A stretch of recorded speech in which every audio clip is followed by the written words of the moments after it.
novo a gente aqui, já com algum caminho. Hoje nós iremos falar sobre os laços, como são criados na relação pais e filhos e os estilos de pais.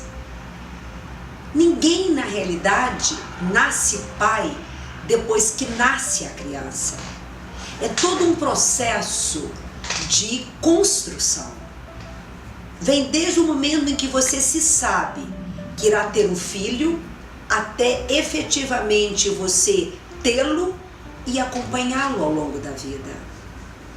E a gente sabe que esse relacionamento é como se fosse a arena que comporta muitos sentimentos.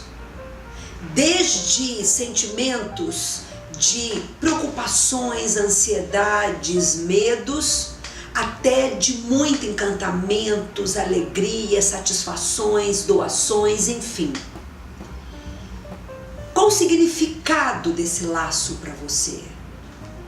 É muito importante, para a gente poder falar em laço, que nós abordemos o significado colocado. Porque naquilo que eu ponho significado, aquilo já vai sendo traduzido como algo muito importante. E já começa a me envolver numa relação de maior compromisso. E é muito importante também que nós desmistifiquemos a ideia de que sempre é de um amor, numa dimensão bonita. Porque sim, o amor comporta também algumas noites escuras, alguns conflitos, algumas dificuldades, até algumas interrupções. Mas, como eu sedimento esse terreno, o que eu faço com que, apesar de muitos contratempos, de muitas interferências, de muitos encontros, mas que prevaleça e predomine o espaço de encontro. A relação pai e filho é uma relação de ensinar e aprender continuadamente. É uma relação de crescer junto. É uma relação de se abençoarem reciprocamente. É uma relação de você querer dar o seu melhor para o outro.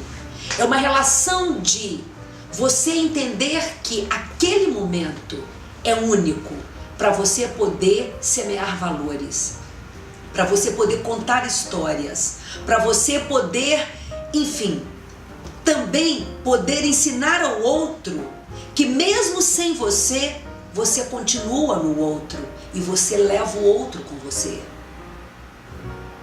Eu particularmente gostaria de colocar aqui o que vem sendo para mim o exercício da maternidade. É um exercício de provocar, muito mais do que a pessoa do outro, no caso, cada filha, em cada fase, de me provocar, de me conferir, para saber, inclusive, se eu estou sendo coerente com aquilo que eu acredito, com aquilo que eu transmito e com aquilo que eu verdadeiramente vivo. E dentro disto, esse laço, para que ele fique um laço bem dado, para que ele fique um laço forte, para que ele fique um laço único, que nenhum outro laço concorra, sem deixar que se tenha espaço para que se dê também outros laços, para que se façam outros laços. É muito importante que a gente entenda que o amor tem que ser expressado das formas mais múltiplas possíveis. Você pode, pelo canal auditivo, em que você fala, eu te amo. E você fala, eu te amo, das mais diversas formas. Quando você faz um elogio, quando você aprecia, quando você toca, e aí já seria realmente o canal mais sinestésico, quando você põe junto, ou o canal também, por exemplo, visual, quando você consegue olhar verdadeiramente o outro, quando você para que o outro entenda que ele não é qualquer um, e que as coisas que ele faz e ou fala são conotadas por você, faz uma diferença para você, para ele poder se sentir presente nesse mundo e para que ele possa também ter lugar reservado, um lugar que ninguém tira, que não concorre. Então você fala e você aciona o canal auditivo, você toca, você aciona o canal sinestésico, você de alguma forma também faz coisas, o outro também sendo reconhecido, e você vê o outro, você para diante do outro. Além do que também deve ser um canal, para além de você explorar esses vários canais e órgãos de sentido, um canal que não se esgota na demonstração da importância e do reconhecimento. É diferente quando você tem alguém que você sabe que, independente do tempo e do espaço, te tem como uma prioridade na sua vida. Claro que são muitas as histórias. Claro que muitas vezes vem bem antes dos projetos desejados, ou vem até sem terem sido projetados. Mas, querendo sim, querendo não, é a sua vez de pai. Seja lá onde você esteja, no ponto dessa estrada, pare aí e atribua o significado. E pense naquilo que o seu pai fez e ou deixou de fazer. Qual o impacto disso em você?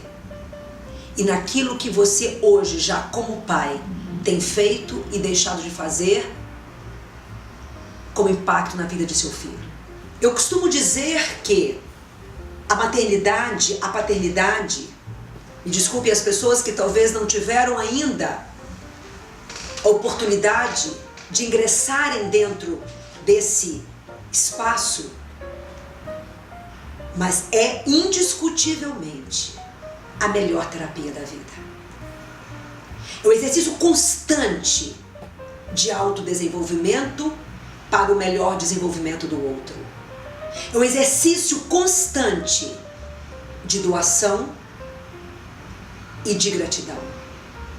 É um exercício constante de aceitação, correção e reparação.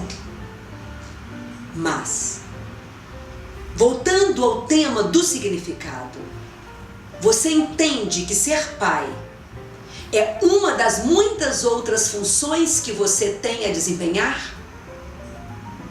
Ou você coloca ser pai não no comparativo das diversas funções, mas no estágio ou numa gradação ou no lugar diferenciado, não entre as funções, mas no nível de missão. Porque se eu coloco como missão, ninguém me substitui. Ela é única, ela é eterna. E eu trabalho na perspectiva do dia a dia, fazendo para o amanhã. A função, eu trabalho na perspectiva da substituição, daquilo que é transitório, daquilo que é limitado. Se eu trabalho na perspectiva da missão, eu deixo sempre uma porta aberta para que não se esgote. Tenho percebido, ultimamente, uma angústia crescente nos pais em relação ao desafio de criar filhos. Tem um lado que me agrada, que seria realmente você atribuir uma responsabilidade. Mas por outro lado, o excesso dessa preocupação vem tornando também esse exercício muito pesado, correndo risco de precipitadamente os pais terceirizarem mais do que deveriam. Nenhum problema em você contar com ajuda, nenhum problema em você acionar alguns elementos de resgate e contar com a experiência de outras pessoas que possam agregar. Mas é muito importante que nós nos reconheçamos na importância do nosso lugar. Reconhecer a importância do nosso lugar não significa que nós pensemos, através de um viés perfeccionista, de que nós não possamos errar. Porque certamente nós vamos errar, já estamos errando. Mas a diferença é o que fazer com os erros. Simplesmente deixá-los passar, ficar na culpa e no desconforto da experiência, ou a cada dia você periodicamente se repensar e se colocar na dimensão do aprendizado constante. Hoje, educar não basta apenas amar, porque antes a vida era uma vida em que, até por ela ser uma vida menos complexa, existiam menos modelos educacionais. E as famílias acabavam numa forma mais tradicional de intervenção, num modelo mais verticalizado, enfim. E a família tinha também uma condição de estruturação mais estável. A sociedade contemporânea, ela vem provocando mudanças muito grandes em todos os níveis, em todos os núcleos sociais. Mas a família é indiscutivelmente dos núcleos o que mais tem sido afetado. E aí os pais têm perdido a convicção de como fazer, qual o lugar ocupar e como conduzir esse processo. É importante hoje sabermos que a ciência está a nosso favor. Já são muitas décadas de estudo que a psicologia já tem tido para poder sustentar e apoiar os pais, mostrando aquilo que funciona melhor, aquilo que previne mais. Mas ao mesmo tempo, parece que as pessoas, quanto mais tomam essa consciência, mais medo têm de se lançarem nessa experiência. Mas eu convido a vocês que, em primeiro lugar, aceitem que o erro faz parte. E até porque, como é uma relação que precisa ser muito humanizada, o erro, ao invés de ser uma ameaça, devesse ser um companheiro de estrada. Para a gente poder, inclusive, mostrar ao nosso filho que nós somos seres inacabados e incompletos. Se eu ponho essa perspectiva mais flexível e numa relação mais generosa com o meu erro, eu torno esse meu exercício mais gostoso, mais do dia a dia, do tentar fazer de uma outra forma, de contar com alguém de mais experiência. E principalmente, se eu já começo a agregar nessa minha experiência um sentido mais abençoado, um sentido mais engrandecedor, uma experiência mais apoiada nos princípios de fé, a gente já consegue perceber que os pais que introduzem este valor como fundamental, eles já largam de uma forma muito mais segura, porque têm a convicção de que não estão sós. Tem ajuda de Deus em cada momento. Eu não sei qual que é a sua situação, se você é casado, se é solteiro, se é separado, se é viúvo, viúva, enfim. Mas dizer-lhes que o que a clínica tem me ensinado, daquelas mães que às vezes, por não terem o apoio de um pai junto desse exercício, ou vice-versa, dos pais que estão às vezes com a incumbência, sem a participação de uma companheira, equivocadamente tentam começar a fazer esse exercício, que é quase um ministério, querendo fazer quase que uma compensação. E acabam comprometendo não só a sua missão e a missão do outro. Seja lá qual for a sua condição.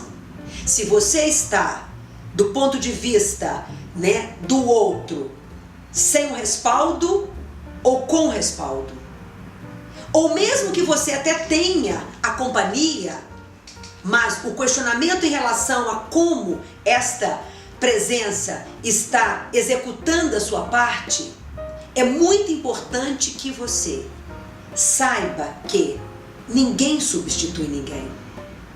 Ninguém compensa ninguém. Às vezes é preferível uma criança que, por não ter tido a felicidade de ter tido um pai, mas tem uma mãe na plenitude dela, do que uma mãe que vai tentar ser pai e mãe. É muito mais terapeuticamente e emocionalmente elaborável para aquela criança depois se vir no esvaziamento daquele que faltou na sua vida, do que ela se ver às vezes confusa em relação aos limites e fronteiras de pai e de mãe. Seja você inteiro, mesmo que na sua deficiência humana, no exercício da sua missão.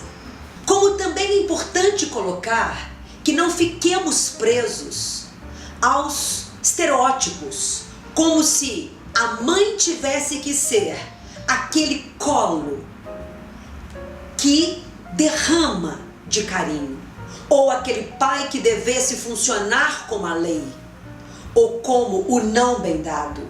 Porque muitas vezes eu percebo nos bastidores da clínica quantas mulheres ficam tentando mudar os homens, ou os homens tentando mudar as mulheres, ou independente da questão realmente aí de pai e mãe, querendo que o outro seja aquilo que ela acha ou que ele acha que devesse ser. Porque às vezes um homem pode ter naturalmente uma disposição para o colo muito maior do que a aplicação de uma lei. Ou uma mãe pode ter muito mais aplicação de uma lei do que às vezes a disposição do colo. Então que não fiquemos presos ao que possam ser essas expectativas padronizadas de ser pai ou de ser mãe. Chegamos ao final de mais um vídeo. O meu muito obrigada. Continue nos acompanhando.